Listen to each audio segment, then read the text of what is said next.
Ayahanda Bapak Harun, juga tak lupa Ibunda Heran selaku pimpinan WSI. Kemarin ketemu ya, saya kebetulan kemarin ke sana juga, Kongres Munas Serikat Islam WSI ya. Kebetulan kakak selaku ketua WSI Jawa Barat. Mbak saya adik Bu Erma, Bu. Saya putranya Pak Ernawan. Dulu beliau pimpinan cabang, juga satu-satunya anggota legislatif PSII Kabupaten Bandung. Bismillahirrahmanirrahim. Innalhamdalillah nahmaduhu wa nasta'inuhu wa nastaghfiruh wa na'udzubillahi min shururi anfusina wa min sayyiati a'malina. May yahdihillahu fala mudilla lahu wa may yudlil fala hadiya lahu. Puji dan syukur marilah kita panjatkan kepada Allah. Alhamdulillah pada kesempatan sore ini kita bisa berkumpul di sini dalam rangka silaturahim, sharing dalam satu hari yang cukup bersejarah, karena pada hari ini 117 tahun yang lalu Syarikat Bantuan Islam didirikan. Mudah-mudahan Allah senantiasa menentukan iman takwa di dalam dada kita, sehingga manakala malakal maut menjemput kita masih dalam kondisi husnul khatimah. Salawat dan salam semoga terlimpah curah pada junjungan alam pemimpin besar revolusi Islam Nabi Muhammad Sallallahu Alaihi Wasallam, kepada para keluarganya, para sahabatnya, para tabiin, dan kita sekalian yang masih tetap memegang kedua jalannya. Tak lupa penghormatan yang sebesar-besarnya kepada Abangda Ahmad Yani selaku wakil ketua pimpinan besar, juga pimpinan wilayah yang dikomandani oleh Adinda Yulizar Kasmapanto, rekan-rekan sekalian yang saya banggakan. Saya pikir kalau kita berbicara sejarah hanya urutan tahun dan tanggal kita bisa baca ya. Tapi yang paling penting behind the scene gitu. Di belakang itu apa gitu. Kalau seandainya kita lihat bahwa tadi disampaikan oleh Ayahanda, Nusantara itu adalah sebuah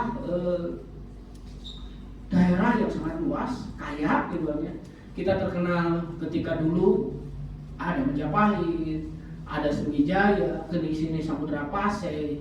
Malahan kalau seandainya kita baca manuskrip daripada dinasti Tang gitu ya, dinasti Tang gitu ya, di sana sudah tercatat bahwa pada dasarnya sudah terjadi sebuah hubungan dagang antara kehalifahan Utsmaniyah dengan Nusantara gitu ya. Karena Nusantara itu merupakan jalur sutra perdagangan gitu ya.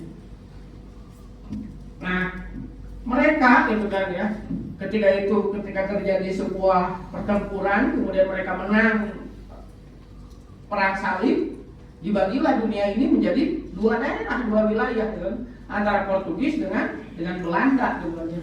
Misi mereka kan tiga kan, gold, glory, gospel gitu kan ya. Ketika saya masih kecil, sejarah Tan itu masih ada, sekarang itu udah jarang gitu, saya lihat ya. Nah, salah satunya yang mereka masuk ke Nusantara itu adalah pertama Portugis gitu ya. Mereka duduki, masuk ke Nusantara gitu ya. Kemudian awal mula mereka masuk dengan baik-baik, makanya Pak Hamdan dalam satu ketika beliau menyampaikan bahwa salah satu cara yang paling efektif untuk menaklukkan sebuah wilayah adalah dengan cara apa? Ekspansi ekonomi. Mereka masuk ke kita pun awalnya sama berdagang gitu ya. Berdagang, cari rempah-rempah gitu kan ya. Lama-kelamaan karena sifat daripada manusia yang pertama itu adalah kemaruk, serakah, juga diselingi dengan tiga misi tadi. Mereka menyebarkan gold, menyebarkan agama, mencari emas gitu kan ya. Glory, kejayaan. Akhirnya sedikit demi sedikit daerah wilayah yang mereka melakukan perdagangan itu dikuk gitu kan ya. Dulu dengan bendera VOC gitu kan ya. Kita semua tahu company, makanya kalau seandainya kita lihat ya.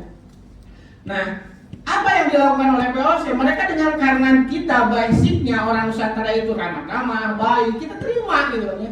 Tapi ketika mereka melakukan monopoli, kemudian dikuk dan segala macam, mulailah perlawanan dari satu daerah ke daerah yang lain terjadi gitu. Dan kita mencatat kalau seandainya teman-teman baca apa yang disampaikan oleh Dr. Salim Attillah, Ustaz Salim Attillah, bahwa pada dasarnya di Nusantara itu tidak pernah terjadi penjajahan. Yang terjadi adalah perang jihad selama 350 tahun. Kenapa terjadi perang jihad selama 350 tahun? Karena sejak mereka menjejakkan kaki sampai mereka meninggalkan Nusantara, tidak pernah berhenti perlawanan itu gitu ya. Contoh, kalau saya sering malam-malam saya sampaikan ke teman-teman yang di Aceh ini. Aceh ini termasuk salah satu daerah, salah satu wilayah yang paling terakhir ditundukkan oleh Belanda. Mereka baru istilahnya itu kan merasakan sudah memerdekakan Aceh di bawah kepemimpinan mereka kalah. Kemudian 4 tahun berselang oleh Jepang. Kemudian kita lihat Ternate, Tidore, di Jawa ada istilah perang Jawa yang dipimpin oleh Pangeran Diponegoro selama 5 tahun, dan itu menghabiskan kas daripada pemerintah Belanda. Kita masuk ke Sumatera Barat, ada di sana Tuanku Imam Bonjol dan banyak lagi. Nah, perbedaannya apa? Titik yang berbeda perjuangan rakyat Nusantara ketika dulu, kemudian setelah menjelang abad 19, yaitu dengan hadirnya Syarikat Dagang Islam gitu ya. Kenapa? Karena ketika dulu perbedaannya, ketika rakyat Nusantara berjuang gitu kan mengusir penjajah, semuanya berbasis sektoral. Aceh berpikir ya buat Aceh gitu kan ya. Sumatera Barat berpikir buat Sumatera Barat gitu kan ya. Jawa berpikir buat Jawa. Makanya pernah terjadi gitu. Ketika Sentot Ali Sabana itu siapa? Panglima Perang Diponegoro, ditangkap, kemudian dikirim ke Sumatera gitu kan, untuk melawan kaum Padri. Wah, ini ternyata Muslim gitu kan ya. Nah itu kan, kenapa? Karena memang karena Nusantara demikian luas, kaya gitu kan ya. Perjuangannya itu hanya sektoral gitu kan ya. Aceh memikirkan Aceh, orang Sunda memikirkan Sunda, orang Jawa memikirkan Jawa, Sumatera memikirkan Sumatera, Kalimantan sama. Titik poin terjadi perubahan pola perjuangan dalam mengusir penjajah itu dari mana? Syarikat Dagang Islam. Kenapa mereka menggunakan Syarikat Dagang Islam Haji Samanhudi? Kalau teman-teman baca sejarah di sini gitu kan ya, kenapa ada kata-kata Islam? Makanya di sini asal Islam sebagai dasar perjuangan organisasi. Karena kita ingat balik lagi, tujuan mereka itu salah satunya adalah menyebarkan ajaran Kristen, agama Kristen. Sehingga dulu kalau mau membedakan mana pribumi, mana penjajah, dari agama. Islam adalah pribumi, Kristen adalah penjajah. Makanya tercatat dalam sejarah ketika tahun 1912 Syarikat Islam sudah memiliki anggota hampir 3 juta. Jangan bayangkan 3 juta saat ini. Dulu ratusan tahun yang lalu berapa jumlah penduduk Indonesia? Sebuah organisasi yang sangat besar gitu ya. Kemudian kenapa Syarikat Dagang? Karena kalau seandainya kita lihat di bawah, kita ini menjadi kelas ketiga. Kita yang memiliki tanah air, kita yang memiliki rumah, tapi kita menjadi kelas yang ketiga. Karena kelas yang pertama adalah penjajah, kelas yang kedua adalah Cina, kelas ketiga ya pribumi. Pribumi mereka berusaha tidak semudah gitu. Ketika orang Cina berusaha, kenapa? Karena terjadi monopoli. Nah yang kecil-kecil ini supaya kuat disatukanlah oleh Haji Samanhudi menjadi Syarikat Dagang Islam. Syarikat Dagang Islam awalnya kecil. Saya alhamdulillah pernah berkesempatan ke Laweyan, kemudian lihat foto-foto pabrik yang dimiliki oleh Kiai Haji Samanhudi ya, memang sangat besar. Awalnya kecil dari Laweyan, kemudian besar. Nah ketika sudah membesar, ini kemudian pergerakan Syarikat Dagang Islam ini dipandang oleh Belanda, dipandang menjadi sebuah gerakan yang mengancam terhadap kepentingan kolonial Belanda. Makanya ketika tahun 1909 menjelang 1910 dibekukan Syarikat Dagang Islam ini. Bertepatan ketika itu ada salah seorang ningrat gitu kan ya, yaitu Haji Umar Said Cokro Aminoto, karena memang dia tidak tahan melihat bagaimana gitu kan rakyat yang setiap saat diperas gitu kan, harta kekayaannya diperlakukan tidak adil gitu kan. Haji Umar Said Cokro Aminoto ketika itu sudah menjadi, kalau dianggap sekarang sudah jadi PNS gitu. Ningrat kiai gitu kan ya. Dia sudah menduduki posisi yang nyaman, kemudian keluar gitu kan. Kemana? Beliau hijrah, salah satunya ke Surabaya. Dipanggil, ketemulah Haji Omar Said dengan Pak Haji Samanhudi. Pak Haji Samanhudi menyampaikan, kita punya Syarikat Dagang Islam, tapi mau dibubarkan. Nah, salah satunya saran daripada Pak Haji Umar Said Aminoto diubah Syarikat Dagang Islam menjadi Syarikat Islam. Itu 1911. Ketika kemudian Pak Haji Umar Said diajak masuk untuk menjadi pengelola di Syarikat Islam ini. Nah, mulailah dari sana gitu kan ya. Kalau tadi hanya dagang, mulai ke tempat yang lain. Tadi disampaikan di mana posisi SI, di mana Muhammadiyah, NU. Kiai Haji Wahab Hasbullah, beliau itu adalah salah satu ketua SI Abdeli Mekah. Kiai Haji Ahmad Dahlan, beliau itu adalah salah satu ketua SI. Kenapa SI demikian besar? Awalnya itu Islam. Dalam sejarah tidak ada satu daerah, tidak ada satu wilayah yang besar setelah dijajah, kemudian penjajahnya hengkang, tetap besar. Kita lihat Australia. Australia dalam sejarah itu dulunya penghuni aslinya adalah kaum aborigin. Ratusan bahasa yang ada di Australia. Tapi ketika datang orang Inggris ke sana, dari sekian ratus bahasa yang ada di Australia, tinggal satu. Yang lainnya kemana? Punah. Amerika. Dulu di India, ditinggali oleh orang India. Dari sekian ratus juga, tinggal berapa? Udah gak ada lagi. Hanya satu, Nusantara. Yang mana dulu tercerai-berai, ada Samudra Pasir, ada Kerajaan Ternate, ada Kerajaan Tidore, ada Pajajaran, ada Majapahit, gitu kan ya. Kemudian ada Pasundan, gitu, ada dan sebagai negaranya. Tapi ketika penjajah hengkang, bukannya kembali menjadi sebuah kerajaan kecil-kecil, tapi malah bersatu menjadi sebuah negara yang besar. Kenapa? Islam. Makanya wajar disampaikan oleh salah satu pendiri Syarikat Islam, asas Islam sebagai dasar perjuangan organisasi. Islamlah yang mempersatukan Nusantara dari kerajaan yang kecil-kecil.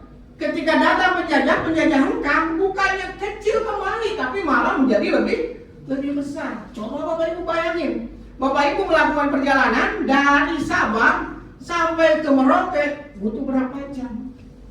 Kalau diibaratkan oleh Pak Ibu Megawati, 13 jam. 13 jam berapa negara yang kita lewatin? India kita lewatin, Thailand, Malaysia. Termasuk kalau seandainya kita ke Saudi Arabia, kita mau umroh, hanya 9 jam. Indonesia butuh 13 jam dari ujung barat sampai ke ujung timur, begitu luasnya. Inilah anugerah Islam bagi Nusantara gitu ya. Nah, Host Aminoto, satu hal yang perlu teman-teman sekalian dapatkan insight-nya, yaitu apa? Syarikat Islam merubah pola perjuangan daripada kaum bumi putra. Yang awalnya perjuangan itu bersifat sektoral, kemudian hanya bersifat hal-hal yang primordialisme, menjadi sebuah perjuangan suci. Itulah yang diinginkan oleh Tuanku Daud Beril ketika didatangi oleh Soekarno. Beri. Ya, itu kan yang diminta kepada Bung Karno. Kasih Bung Karno kertas, kemudian ballpoint.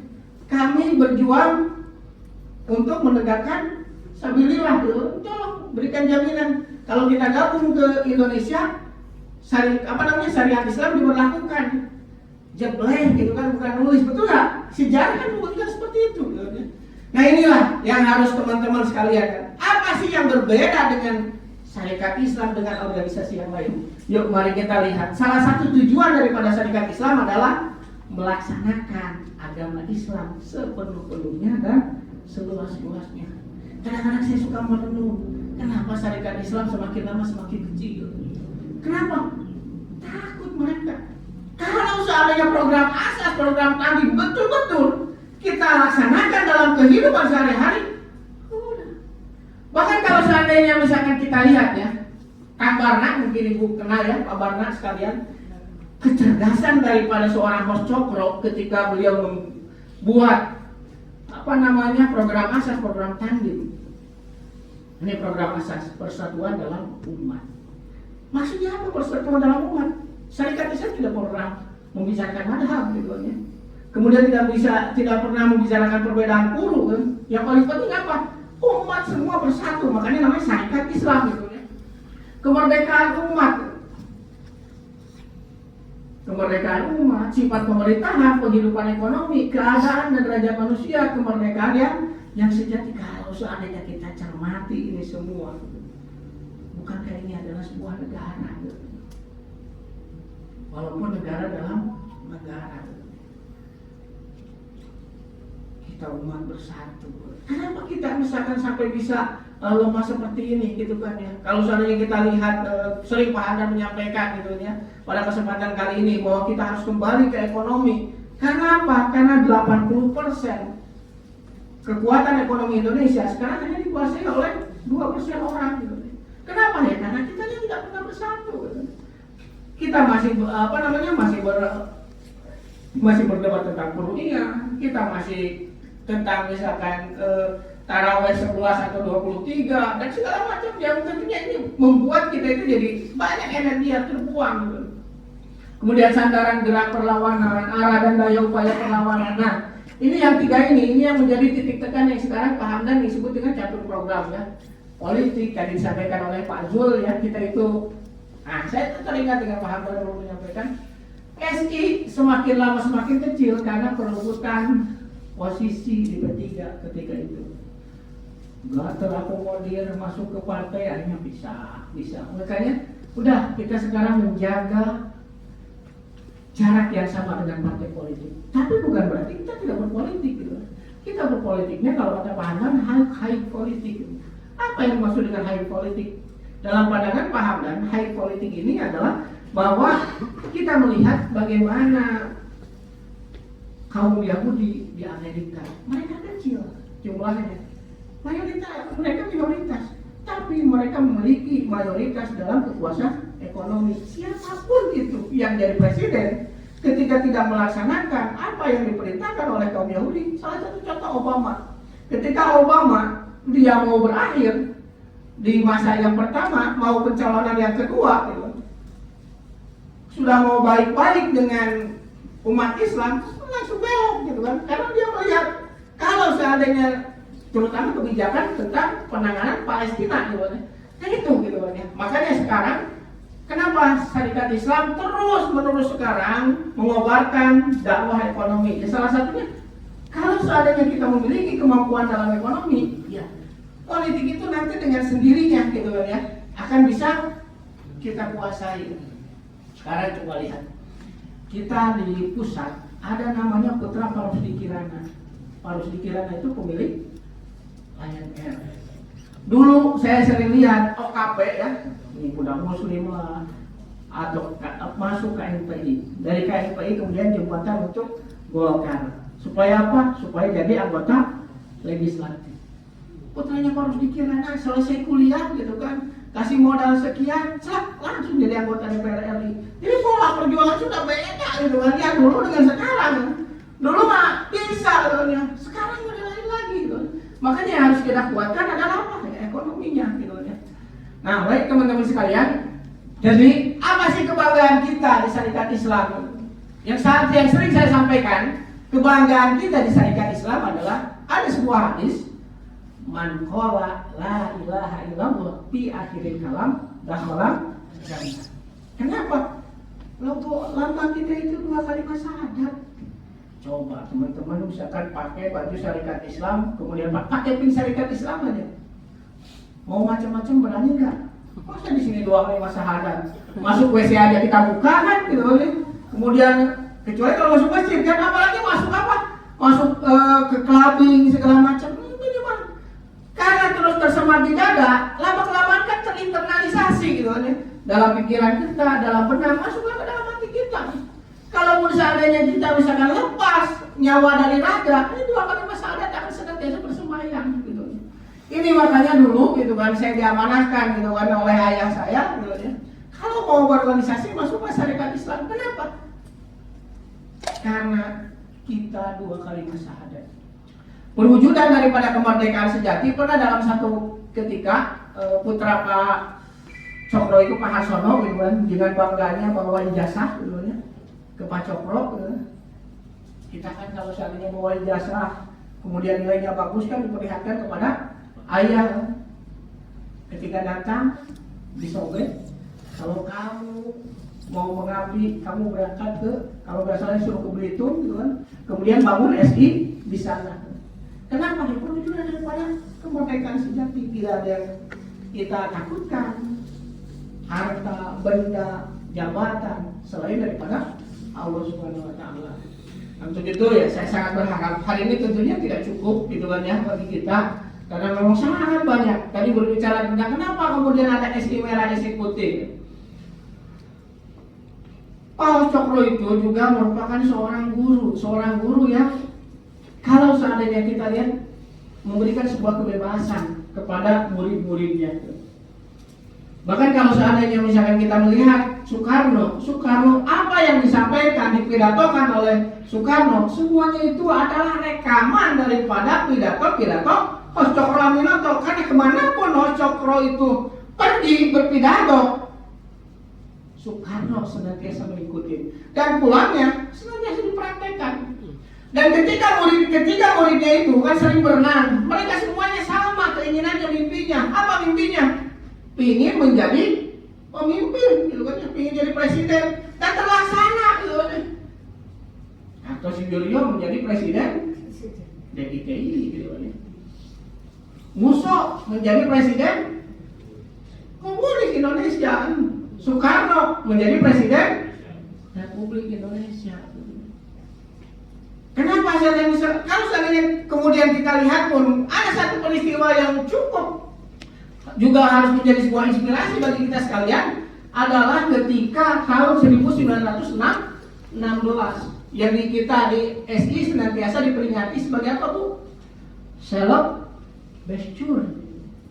Pidato Bung Karno, di mana pidato Bung Karno pidato Hos Cokro Aminoto 1916 di Gedung Merdeka. Kalau sekarang Jalan Asia Afrika itu gedungnya milik kolonial, dikuasai oleh Belanda, tapi di sana Hos Cokro dengan lantangnya gitu kan, dia berpidato tentang Selok Bescur. Apa arti Selok Bescur? Meminta supaya pribumi diberikan hak untuk mengurus pemerintahan sendiri atau ikut sama gitu kan dalam pemerintahan Hindia Belanda. Maka setelah itulah dibentuk namanya Polska gitu kan ya. Hos Cokro masuk menjadi salah satu anggotanya gitu. Kalau seandainya kita lihat ke sana, pada dasarnya Hos Cokro ini adalah sebuah pemimpin yang sangat visioner. Kita dalam posisi inlander, seperempat daripada manusia yang tidak punya harga diri gitu, dibangkitkan kesadarannya. Menurut istilahnya kuda-kuda gitu kan. Kamu itu bangsa yang besar, kamu itu kaya loh. Makanya nanti kita lihat ya, ada yang sudah pernah nonton film Hos Cokro yang selama hampir 2 jam lebih ya. Bagaimana gitu kan ya, pribumi diperlakukan gitu kan ya. Mereka bekerja. Dalam satu slide-nya ada pribumi yang membawa apa namanya? Teh panas, tidak pakai alas gitu kan ya. Suruh dipegang lama gitu. Padahal si teh itu merupakan hasil karya kita gitu kan. Dimasak oleh kita. Sementara si penjajah ini tamu gitu kan. Kita diperlakukan layaknya hanya setengah daripada manusia. Sama Hos Cokro dibangunkan. Tahun 1916 semua dibangkitkan seluruh rakyat Nusantara. Kita harus punya pemerintahan sendiri. Dan apa yang disampaikan oleh Hos Cokro akhirnya terrealisasi tahun 1945. Kalau kita tarik sejarahnya, benang merahnya apa? Kalau seandainya kita belajar tahun 1905, tahun 1916 yang menjadi benang merah sampai tercetusnya 1945, kita balik kondisi kekinian bahwa apa yang terjadi hari ini tidak jauh beda dengan 1905. Kita banyak, Islam banyak, pribumi banyak, tapi banyak anak-anak kita ketika lulus mau kerja, kalau tidak punya uang sama juga gak bisa kerja. Masuk ke dunia dagang, kita lihat bagaimana 212 Maret kita mati gitu aja. Mereka dengan semangat masuk, kemudian bikin minimarket, tapi karena supply chain manajemennya dipegang oleh saudara-saudara kita yang lain. Saya ingat 2017 kita ngumpul semua di Jakarta di Istiqlal dengan gerakan 212, gak lebih dari 1 tahun muak begitu aja. Ini bangkrut. Kenapa? Beli odol ke Alfamart 1.000, beli ke 212 Mart 1.100. Coba umat Islam pilih ke 212 Mart, tetap aja mereka balik ke Alfamart gitu aja. Yang akhirnya lama-lama bangkrut, tutup. Jadi kalau seandainya kita gali sejarahnya, kenapa kita harus kembali membangkitkan semangat yang dulu digaungkan oleh Mas Cokro? Karena kondisi hari ini tidak jauh beda dengan 1905 gitu kan. Betul memang kita merdeka gitu kan ya. Tapi kalau kita lihat ekonomi, keterbukaan, kemudian kesempatan kerja dan segala macam, saat ini apalagi yang saya rasakan gitu ya. Saat ini setelah BBM naik, ibaratnya sudah sampai di sini napas itu kan. Banyak pengusaha yang udah ngap-ngapan gitu kan ya. Kita mau kerja sulit, mau sekolah sulit gitu kan. Caranya bagaimana? Ini salah satunya caranya balik lagi. Sebagaimana dulu Mas Cokro, bahwa kita bersandar kepada asas Islam, dari sana kita mulai berangkat gitu. Mudah-mudahan dengan bersandar dengan asas Islam ini, insya Allah gitu, kita bisa meraih kejayaan kemajuan lagi. Itu yang bisa saya sampaikan. Mohon maaf, mudah-mudahan jadi pemantik buat kita diskusi. Sekian. Billahi taufiq. Assalamualaikum warahmatullahi wabarakatuh. Warahmatullahi wabarakatuh. Muslimin